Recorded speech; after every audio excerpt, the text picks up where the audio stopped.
So నీకు అసలు ఈ మైక్రో ఆర్ట్ గురించి ఎప్పుడు తెలుసు? అసలు మైక్రో ఆర్ట్ అంటే ఏంటి? మైక్రో ఆర్ట్ అంటే మనం చూసే ఆర్ట్ని ఆర్ట్ అంటాం కదా, దాన్ని చాలా చిన్నగా చేసి అందంగా చేయడం మైక్రో ఆర్టిస్ట్ చేస్తే దాన్ని మైక్రో ఆర్ట్ అంటారు సార్. ఓకే. నువ్వు ఎప్పుడు తెలుసుకున్నావు ఈ మైక్రో ఆర్ట్ గురించి? నిన్న 8th క్లాస్లో తెలుసుకున్నాను సార్. అంటే 8th క్లాస్లో నారాయణ హై స్కూల్ పెద్దపల్లంలో చదివాను నేను 8th క్లాస్. 8th క్లాస్లో కరోనా పాండమిక్ వాళ్ళు అందరం ఇంటికి వచ్చేసినప్పుడు ఇంటి దగ్గర 1 year 1.5 year ఖాళీగా ఉన్నాం అందరమే. అప్పుడు ఒకరోజు న్యూస్ ఛానల్లో చూశాను నేను, ఒక ఒక ఆంధ్ర అబ్బాయికి గిన్నీస్ వరల్డ్ రికార్డ్ వచ్చింది అని. అయితే ఏంటా వికీపీడియాలో చూస్తేనేమో అతను స్మాలెస్ట్ వుడెన్ స్పూన్ చేశాడు. అప్పుడు చూశాను, అయితే తెలుసుకోవాలనుకున్నాను దాని గురించి, ఇదేంటి అలా అని. అప్పుడు దాని గురించి సెర్చ్ చేసి చేసినప్పుడు తెలిసింది మైక్రో ఆర్ట్ అనేది ఒక ఆర్ట్ ఉంది. అన్నిటిని చిన్న చిన్నగా అందంగా చేస్తారు, చిన్న చిన్నగా డ్రాయింగ్ వేయడం, పెన్సిల్ మీద చెక్కడం, టూత్ పిక్స్ మీద చేయడం, చాక్ పీస్ మీద చేయడం, సబ్బు మీద కూడా కొందరు చేస్తూ ఉంటారు. దాన్ని మైక్రో ఆర్ట్ అంటారని తెలుసుకున్నాను. అయితే అది ఇంట్రెస్టింగ్గా అనిపించింది. అందరూ పెద్దవైతే అందరూ చేస్తారు, చిన్నవి చాలా రేర్గా చేస్తారు కదా.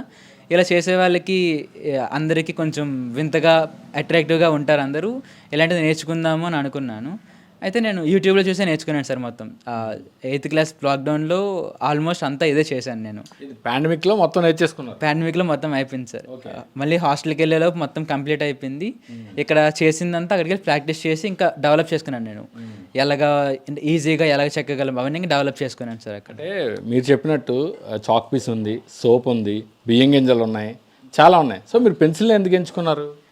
అంటే పెన్సిల్ చూడడానికి అట్రాక్టివ్గా డార్క్ కలర్లో ఉంటుంది సార్, మిగతా డార్క్ కలర్ ఉండవు. డార్క్ కలర్ అట్రాక్టివ్గా ఉంటుంది, ఇంకా షైన్ అవుతూ ఉంటుంది పెన్సిల్. ఇంకా అందరూ యూజ్ చేసే పర్పస్ వేరు సార్ పెన్సిల్ని. అందరూ రాయడానికి దేనికో వాడతారు, బట్ ఇది వేరే పర్పస్ కింద ఉంటుంది కదా, ఇది చూస్ చేసుకున్నాను. సో ఏ ఆర్ట్స్ చెక్కారు మీరు పెన్సిల్తో లెడ్ మీద? ఈఫిల్ టవర్ చేశాను సార్, తాజ్మహల్ చేశాను, శివుడి బొమ్మ ఒకటి చెక్కాను, క్యామిల్, పంప్కినాలు చాలా చేశాను సార్. చాలా రకాలు చేశాను. ఇంకా రోమన్ కాలిసంలో ఒక యుద్ధంది భూమి ఉంటుంది, అది కూడా చేశాను. ఇంకా అంటే ఇప్పుడు అన్నీ కేవలం పెన్సిల్ లెడ్ చాలా చిన్నగా ఉంటుంది.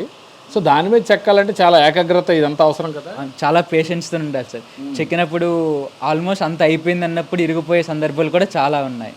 అప్పుడు చాలా చిరాకు వచ్చి ఇంక వదిలేద్దామా అనిపించినప్పుడు అలా చేస్తే మరి అందరికీ నాకు తేడా ఏముంటుంది అని మళ్ళీ నాకు నేనుగా సపోర్ట్ చేసుకుంటూ మళ్ళీ చేయాలి అని అలా చేసుకుంటూ చాలా చేశాను సార్. అలాగా చెక్కుతున్నప్పుడు చేతిలో కట్ అయిపోవడం, ఆ పెయిన్ కూడా, ఆ పెయిన్ క్రాస్ చేస్తేనే మంచి రిజల్ట్ వస్తుంది కదని అలా చేస్తూ చేస్తూ ఈ స్టేజ్కి వచ్చాను సార్. ఓకే.